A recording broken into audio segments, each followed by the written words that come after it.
Thanks for inviting me. Thanks for the introduction. So I will talk a bit about MirageOS and unikernels, and I will mainly focus on the deployment side, which is basically what we at Robur, where I work, have been focusing on since 5 years or so. So where do we go? So first of all, the contents is a bit about MirageOS, then how to actually run it, how to move from a research project, which MirageOS was initially, to actually a production system, which is not that easy. Then a bit about developer experience that has recently or is still in progress to improve. And then a bit about what is available, what can you actually run by now. So first of all, the idea was to write, well, this was back in the days when Xen was a big thing. Some people at Xen servers, so the people writing Xen code and the hypervisor, they thought, oh, what is actually the minimal viable system that we can run on such a Xen hypervisor? And then, since they already had written some OCaml code, they wrote some more OCaml code, just the bits and pieces needed for running a virtual machine on top of Xen. So it was not a full Linux or something like that, but it was really only OCaml code. And only OCaml means OCaml has a C runtime, so it has a garbage collector or memory manager and so on. So it's some bits of C that are still around that we haven't removed yet. Also back in the days, they also used libc, so a C standard library. Back then they used a system called, or a library called diodlibc from Felix from Leitner, which is a very small libc compared to GNU libc and so on. That was the initial idea back then. So I mean, obviously it has evolved, and by now we don't use a libc because we don't need libc. We have the 3 or 4 functions that we need in C, like memcopy, memcompare, and so on. We have that directly integrated, but we don't have a full implementation of a libc. The idea is really on the left side, you can see what a conventional contemporary OS like Linux or so is composed of. In the dark brown at the bottom, you see the kernel, what the kernel provides as services like a network stack, file systems, some kernel threading, some user process management, scheduling, and so on. And then on top of that, you also have in the user space, you have the programming language runtime, like the OCaml runtime or the Java runtime or the Python runtime or whatever. Then you have the application binary, which is the actual application that you care about. And then you also have some configuration files spread over your file system on your disk, which always have the wrong permissions and all that messy stuff, and are in the wrong directory and have the wrong syntax. So the idea with MirageOS is to condense that a bit down and actually only have the runtime, which is here called the Mirage runtime, which is actually the OCaml runtime and some further bits, and then the application code on top of it. So what does that mean? Well, we have a network stack in MirageOS, which is written in OCaml, but it's just an OCaml library, so it doesn't come from the host system. So it is a library that is developed also in OCaml, where we have memory safety, where we have some security functionality, where we are not as vulnerable as a C implementation thereof. We also have a file system, but not every unikernel or every service needs a file system. Because why would, for example, your DNS server need a file system? Why would your web server need a file system? And so on. Talking about user processes, well, we don't have user management and we don't have processes. We basically only have one process, and then we defer to whatever OCaml provides in order to schedule lightweight threads or to schedule tasks.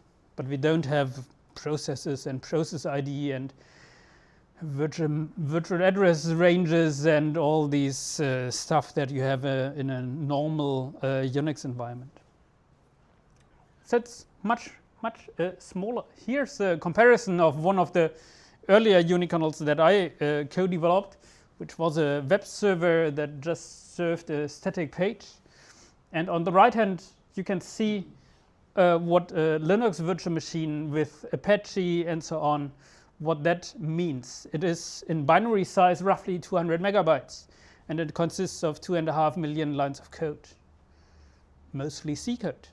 On the left hand side, we have the Mirage unikernel. Back then, it was roughly 8 megabytes in size and 100,000 lines of code.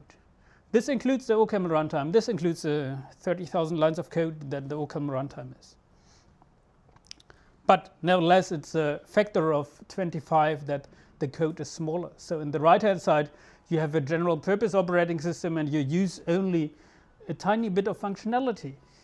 But nevertheless, you have 2.5 million lines of code that you need to care about. And if there is a security issue in one of these lines of code, you likely need to update, because it might be exploitable. Or at least you have to think about, oh, is this code path vulnerable and exploitable, and can you get there somewhere? So that is a basic idea of MirageOS. MirageOS runs as a virtual machine, as you can see here on the left. So you have the host system, and then you have a very small so-called tender, or a very small process on the host system that provides you with an API for the unikernel. And that very small API that we have here, these are actually 7 different system calls or hypercalls. In the middle, we have a normal QEMU-based virtualization thing, where you have the host system and you have the virtual machine, and you have a rather broad amount of system calls that the virtual machine can call from the host. So the API is rather big in that, but compared for the last thing, where you have containers like Docker or whatever, you have the host system, and the API, the amount of API calls that you can do, the amount of system calls is very big. So here we have around 7. Here we may have whatever, maybe 50, and here we have, I think, 400 right now. So the idea is to limit the API that you have access to in your unikernel. That also means you have more security, or you need to secure less system calls. Because if you only have a read and write on the network interface, you only need to take care about these 2 system calls to be safe and secure.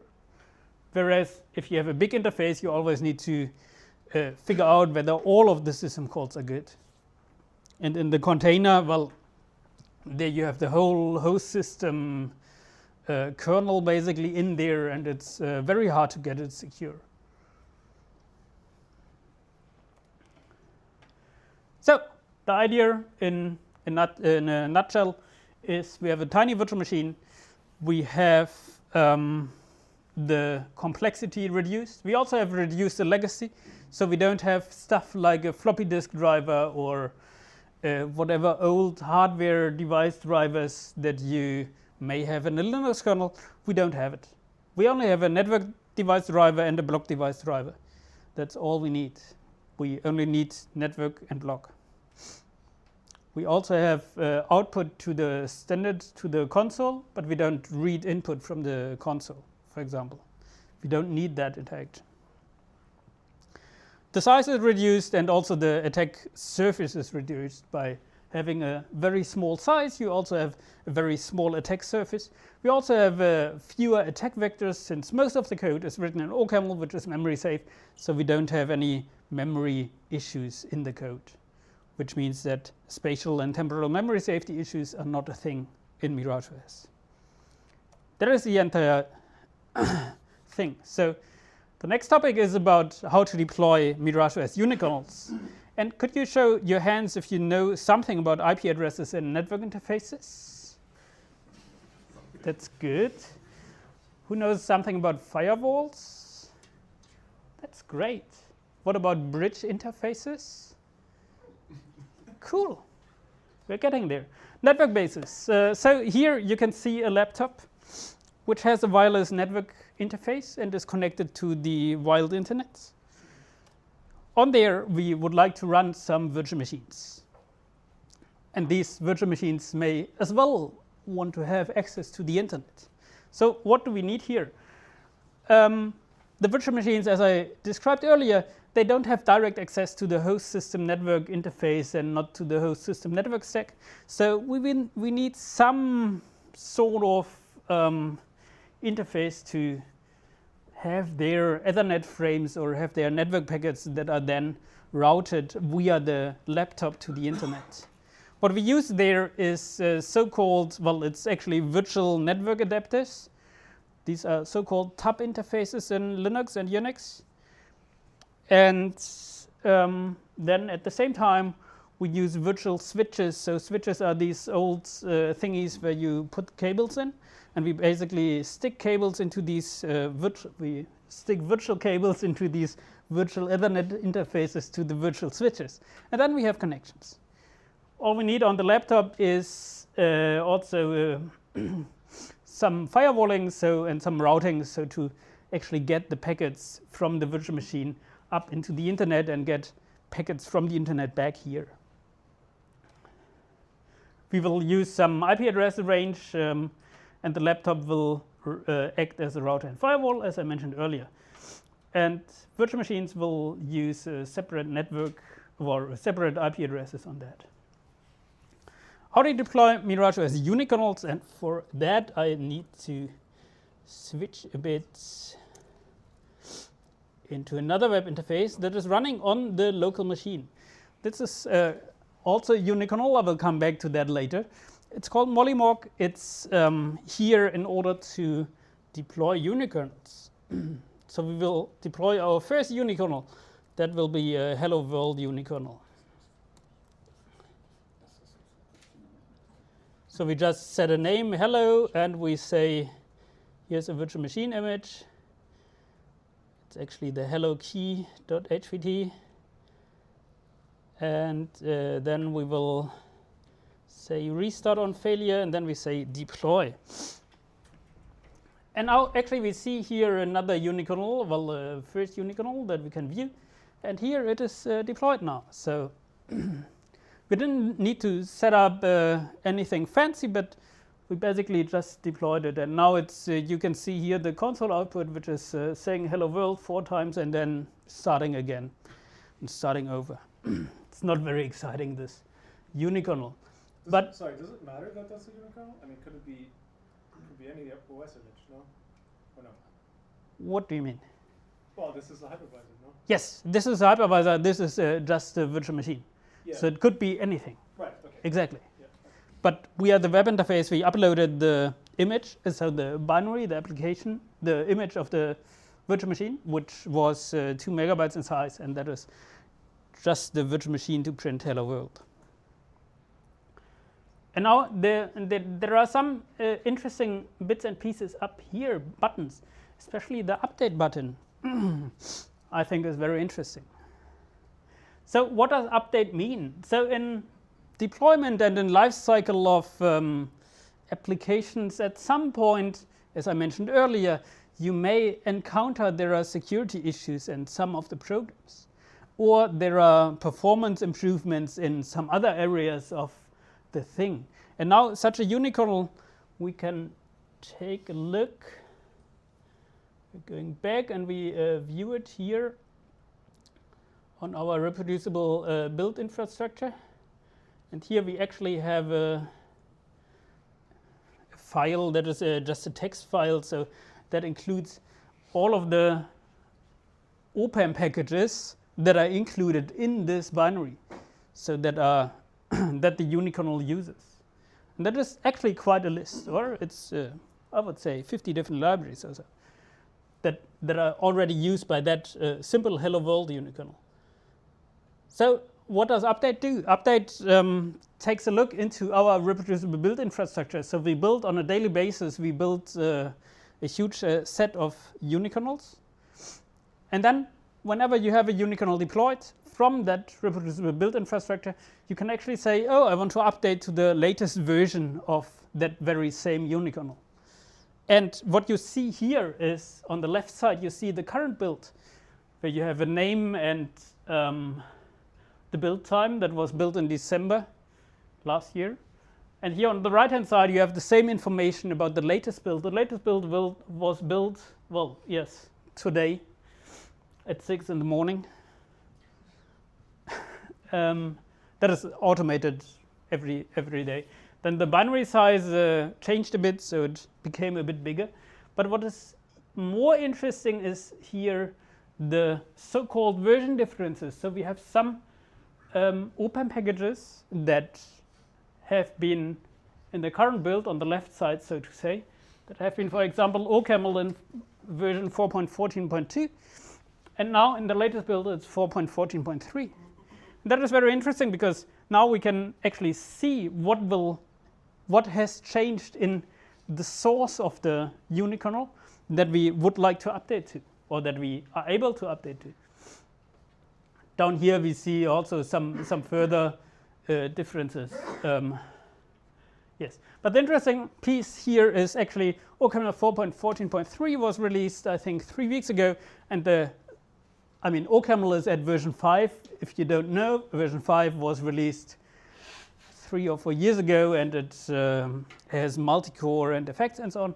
But 4.14 is still a maintained version, and 4.14.3 was released 3 weeks ago because there was a big security issue in the OCaml runtime, and there was a patch release for that. So actually, we want to run a unikernel without security issues, potential security issues. So we can actually update it. So you can here click to upgrade to latest.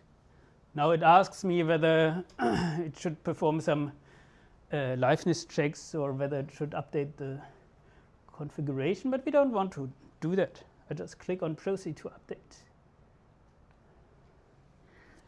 So what is now happening is that Molymorg, the web interface, actually downloads the new version of the unikernel and then deploys it.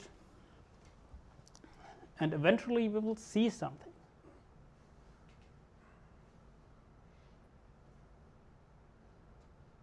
Are there any questions so far?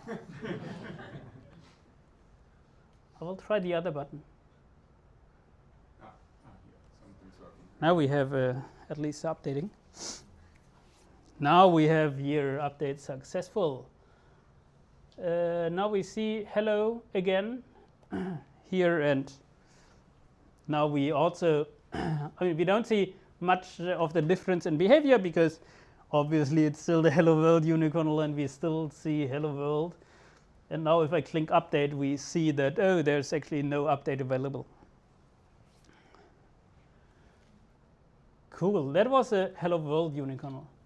That's not very interesting. So I will deploy another unikernel called website. I will give it a bit more of memory. Add a network interface. I will just type in service here. Then some arguments. Well, maybe a remote Git repository. So I'm typing in the repository that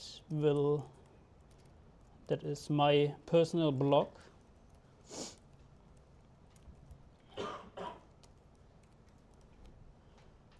Okay, and now a unikernel binary image, and here I will take another one which is called unipy.hvt, and then I will click deploy. And unipy is a unikernel which has an HTTP stack, so it is an HTTP server that serves pages. And it also has a Git implementation inside of it. And the Git implementation goes out, fetches the Git repository that I just provided on command line, clones it into memory, and then starts serving from memory. So now we have a website here.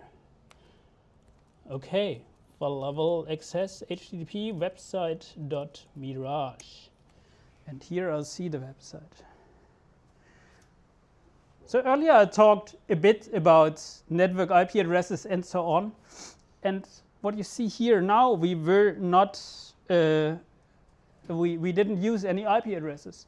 Because actually the deployment process here with MirageOS and Molymorg and another unikernel called DNS Visor is in the shape that we don't need to manually specify any IP addresses or so. But it actually uses the HTTP, which is a standard protocol, which distributes the IP address, and then also it registers the name that we selected, which in this case was website. It registers that that name website and makes it accessible, so we can access it via website.mirage.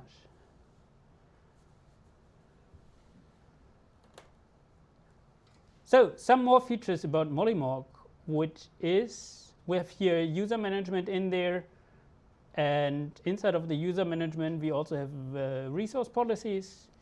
So Molymorg is able to talk to multiple different hosts that can run unikernels, and Molymorg itself can then, or Molymorg itself has these so-called policies where you can specify how many unikernels are there, how much memory is the user allowed to use, what are the network bridges, so the network interfaces that the user is allowed to use for all of their unikernels, and how much block space is the user allowed to use.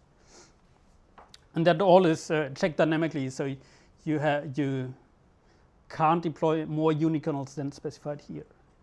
That means Molymorg, together with the server process called Albatross, is able to have multiple tenants on the same host. So it's basically a hosting infrastructure. Other hosting infrastructures would be Kubernetes or Amazon EC2 or so, or Fly.io or whatever. And here you can specify it. Well, that is targeted for unikernels first and foremost, but we can also deploy other virtual machines on there, and you can really specify these resources that you have, so you don't need to overcommit your memory and so on. Also, unikernel doesn't. Unikernel has a static memory allocation, so it doesn't request more memory during its lifetime, but it first gets whatever 32 megabytes, and then it lives with that. This is basically what Molymorg provides to us right now: console output, updates, lifetime, lifecycle management. Yeah. Does Please. it provide persistent storage, or is this ephemeral? Molymorg itself uses persistent storage, for example, for the user database.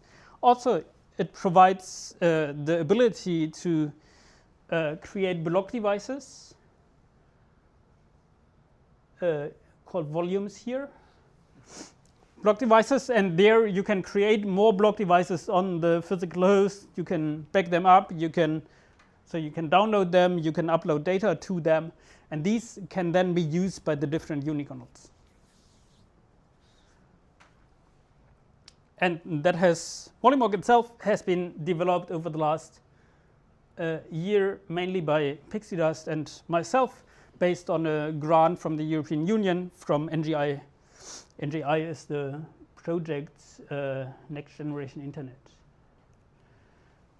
Statistics, soon we will as well, so we have bits and pieces in place, but it's not yet final. We will have statistics like counters and so on directly integrated there, and then use Grafana for displaying that. So you will be able to just deploy your unikernel, and you will get then a Grafana dashboard from both the unikernel, which may report some counters and some metrics, but also from the host system that knows a bit about the resource usage, the network data that was coming in, going out, the amount of CPU usage, and so on. And that will all be integrated and be part of that. As I mentioned, Molymorg and Albatross together. Albatross is the Unix daemons that are running on the host, on the laptop basically, and Molymorg as a unikernel communicates with these processes via authenticated and encrypted channels. They provide lifecycle management, statistics collection. They integrate into the reproducible build database, as you have seen with the update, and we can have resource policies and multi-tenant hosts. Now I'm switching back to the agenda of the talk, because we have processed quite far so far, about research code. So we started, as I mentioned, this whole MirageOS started as a research project as well. The focus was to publish papers, as it is usual in research code. So what do you do to publish papers? Well, you hardcode all the configuration into the source code, because nobody cares about that. And then if it works on my machine for some hours, that's fine, publish. If it works long enough that you can conduct some benchmarks, that's great. I was able to collect all the benchmarks. It's good. Nowadays, maybe at some point you do this artifact evaluation and you then provide also some Docker image or whatever for that. Eventually also, especially if you say, oh, I have a new network stack, you use some stress testing utilities and you really conducted benchmarks. But usually only on your host or on your lab's host also. So on the wild internet, there's actually a lot of different TCP/IP traffic, so a lot of different stuff coming around, which is from broken tools, from broken implementations. And yeah, you have to be a bit more careful in your applications to not hit any resource leakages, like memory leakage, just because some random TCP/IP stack does not behave as the standard or as the standard commands. If you're lucky with, especially with network protocol implementation, some people have applied fuzz testing and found some issues and fixed them so it will crash less often. In production, well, how do you actually deploy is the first question. Especially if it is a complete different paradigm. So we are not a container, we are not a full virtual machine. So deploying it with Proxmox or any full virtual machine utility or with Kubernetes is actually quite painful. Especially with the fact that Kubernetes is actually a million lines of Python code that you run on your hypervisor. So yeah, well, you may actually run into issues there as well. Then how do you deliver security? And the story for security inside of these things for me is at least reproducible builds. So what does that mean? That means we have infrastructure in place where we run these daily builds of unikernels, and they record which OPAM packages, which host system packages were installed on that build system. So what influenced the build is all recorded in there, and not only by name but also by URL of the tarball and the checksums of the tarballs, or git commits if it is a git repository. And the goal of reproducible builds is you get that piece of information, which packages, which host system packages, which environment variables were turned to what. And then you should be able to bit by bit reproduce the very same binary as we did. So you don't need to rely on us running this reproducible build setup, or you don't need to trust us, but you can actually reproduce it. And I mean, bit by bit identical is usually a bit tricky if you have software that records timestamps or whatever in there during their build process. But it actually works. We have that infrastructure in place since 6 or 7 years, and we found several issues in OCaml packages, in OPAM packages, but we fixed all of them that we encountered. Then also for deployment, what is crucial, so now you have this nice unikernel with reproducible builds and so on. Now you want to deploy it, and if it is a more complex service like a calendar server or so, you want to embed some configuration somewhere. And all the configuration we embed, in contrast to the research project, we put the configuration in as boot parameters, or we specify as boot parameter, so as command line argument, where the git repository with the configuration is, or how to get the configuration. Well, we have a block device where the configuration is stored. But that is very different from the research project approach, where basically you hardcode all the configuration in the source code. Yeah, and the security is basically reproducible build infrastructure, and there we can see that For example, we have not a vulnerable OCaml runtime.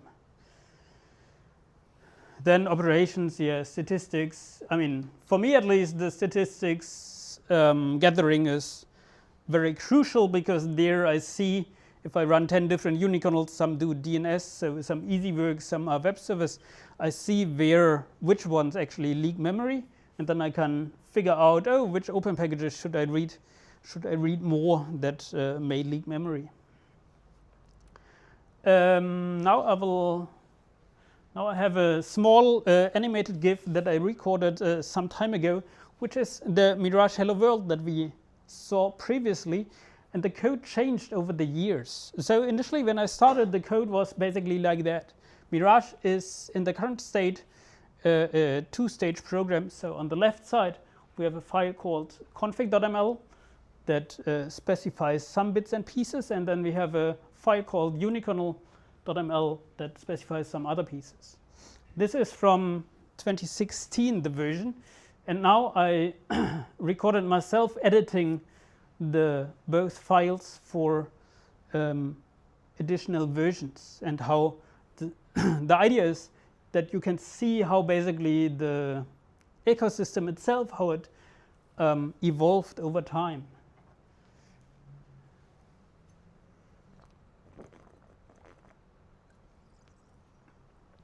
So here in 2017, I think the only change was that we moved from os.time.sleep_ns to time.sleep. Yeah. And then, yeah, we use more packages and so on. And I think, so my involvement with MirageOS started roughly in 2015, I think. Well, maybe 2014 already. And if you have attended Xavier's talk this morning, you can see here on the right hand side also that it is a piece of functorized code. So we have a module that takes some other modules as input. And over time you see right now the console device or the console stuff was removed. So we actually managed to remove some complexity, or we managed to remove some code and use some other ways in order to do the same thing.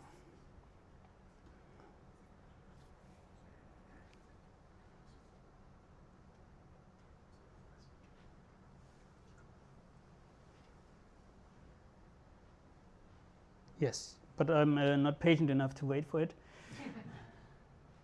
It's also online, you can watch it yourself. So as you were saying, back in 2019, I actually gave a tutorial at BobConf, and there we had a lot of functors inside of the code base. Like a unikernel was functorized over everything, over the network device, over the clock, over the time, over the random number generator, and so on. But I always wondered, are they actually useful? Well, the question is, I mean, you can always add more abstraction onto a system, and you will end up with a system that is more abstract.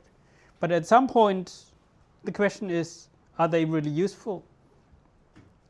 Because adding functors actually also gives you some penalty, because the developer tooling the editor tooling is not perfect for functors. So sometimes you don't find the definition, or you actually don't know what the functor will be instantiated with at runtime. And it is actual complexity to understand the code. And I heard once from Daniel Binsley that a functor is only useful if you instantiate the same thing with two different types. So for example, if you have a set of string and a set of integers in the same application at runtime, then it's useful to have a functor. But for network device, for clock, for time, for random number generator, I actually want to reason only about having a single thing thereof at runtime. Because having two different clocks inside of a unikernel, you could think about that you can do it, but does it make sense? I don't think so. The other thing was, or still is, the developer experience of having a two-stage compilation path with Mirage configure that generates code and make. And again, the editor tooling and the error reporting is pretty bad. We also had quite some complexity for a feature that was barely used, like being able to set command line arguments at development time, at configuration time, and at runtime, at boot up time. So now, going forward, MirageOS and OCaml 5, where we have multi-core and effects. You likely have attended the tutorial earlier these days. Romain, a co-worker of mine, he developed Mio scheduler for OCaml 5. And also he developed mkernel and mnet, which replaces actually the Mirage tool and also a tool called OpenMonorepo. So now this new approach to develop unikernels takes into account the pain points of developer experience. There are no further two-stage builds. There are no unnecessary functors. There's no code generated. And it turns out the binaries are smaller. I don't understand why, but they are. There's a tutorial online, and so far, while OCaml 5 is multi-core ready, this is only single CPU for now. We are still working on getting Solo 5, which is the tender, so this small thing that runs in the host system that still only knows about a single CPU. The hello world, yeah, you can read that up later, I think. I will jump to available unikernels back from static websites, as you have seen previously, that fork, well, that do a git clone of Git repository and just serve the contents of the Git repository over different DNS servers that even provide you with Let's Encrypt certificates and so on, over DNS Visor, which hands out IP addresses and also communicates with DNS. CalDAV server, VPN implementations, soon also WireGuard. We have a firewall, we have a snippet paste unikernel, TLS proxies, reverse TLS proxies. We also have a mirror of the Open repository, including the archives. So we use a tar implementation for that. So we have a block device with one tar file basically, that we only append to, and we have all the OPAM archives on there. Molymorg, you have seen, is also a unikernel. To conclude, MirageOS, we have tiny virtual machines. We have security, supply chain security, reproducible builds, so we know what all ended up in the unikernel. We have a user interface with Molymorg that you can use your web browser in order to maintain your different fleets of unikernels at different sites. We also, what I didn't show, we will soon have a scaling up, scaling down of unikernels, of the same unikernel, distributing load. It's all open source projects, very permissively licensed. You can join us at mirageos.org. And for robo.coop, the workers collective that I'm working with other people on these things, you can donate money or sponsor us via GitHub. We also receive a lot of money from NGI projects handed out by the European Union. So thank you for the European taxpayers for giving us the money to work on that. We also received money from Prototype Fund, which is a German government funding agency, and also from Taridus, which is OCaml consulting company, I think. I don't know. How do you describe it, Taridus? Perfect. Okay. Thank you for listening. I'm happy to take any questions.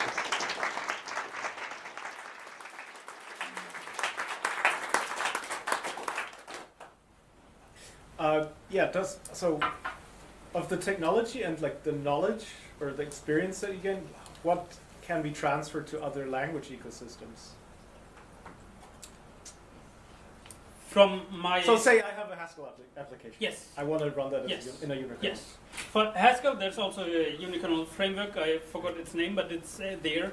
And I think what is crucial, especially for deployment and if you want to bring it to industry, is this whole have a supply chain of know how to build reproducible images, what ended up in the image, in order to also be able to do an inventory of your running virtual machines. So to do an inventory of knowing, oh, I need to update that, I need to update that. So the transfer, I think, is if you want to develop applications and so on, and also do it in a non-standard way, so not a Docker container or whatever, you need to think about how to get the configuration in some way. And hard coding the configuration inside of a unikernel, I think, is not feasible because it depends on whom you target. But if you target a lot of people, these won't be people who want to write OCaml code or Haskell code in order to run their own unikernels. Okay. Does that make sense? Yep. At the moment, these unikernels have a target of web applications. Would it also be possible to do something like this on microcontrollers, because these resources are quite low, right? I'm quite impressed by what I see. Yes. Okay. Yes. There have been also ports previously to the ESP32 microcontroller for MirageOS. There have been ports for QB boards and smaller ARM devices of MirageOS. And I mean, my focus is network and security protocols mostly, and there, for example, we have DNS servers and DNS resolvers, and these are not really connected to web. So yeah. And so how would you do I/O on such a device? You said you have block device. I guess it would be just a extension of that. Yes, block device, and on the ESP32, we use the network interface implementation. So we run bare metal, or we run bare metal on that, and then we just use the C code that provides the driver, and we just embed the C code into OCaml. Cool. Thanks. Thanks a lot. I totally agree. For the functor part, it's very complicated to configure everything using functors. I have a question. Do you recommend to use MirageOS to, for example, let's imagine that I want to write a web application and I decide that every service should be a different unikernel, or do you think it's too much complicated for regular applications? I think it makes a lot of sense for regular applications. Also, you can, I mean, if your API boundary is nice, so you can put shared code into one open package. Mm-hmm. Like, for example, there's an open package that provides you with syslog, so you can actually all your logs and your console output will end up at a syslog server. And so if you have these tiny bits and pieces that are in different open packages, you can reuse them in a lot of unikernels, and actually the code that each individual unikernel is doing and that is not part of a library is very small. Cool. And I think it makes sense to have one unikernel when you have, for example, security boundaries. So for that. So I wouldn't spawn a unikernel for each API endpoint of web service. Okay. Thank you very much. Thanks. You have tooling for debugging and profiling the applications? Yes. Like if they crash, do you Yes. catch dumps or something? Yes. So we have we can core dump and then open the dump in LLDB or GDB. We have with Solo 5 we can also directly connect the GDB and can debug it as you can debug in GDB OCaml code, which is not perfect, but we can do it. For profiling, there's also memtrice, which is a statistical memory profiler developed for OCaml and the OCaml runtime, and that is also part of. So you also can have it in unikernel, and then what you get is basically a trace file that you can open with whatever Chrome trace or some custom tooling from Jane Street that they developed for that trace format. And that also was very useful, at least for me, to figure out some memory leaks that I discovered also in the TCP IP stack when I ran it on the wild internet, not only for an hour, but for weeks, months, years. All right. Thank you, Hannes.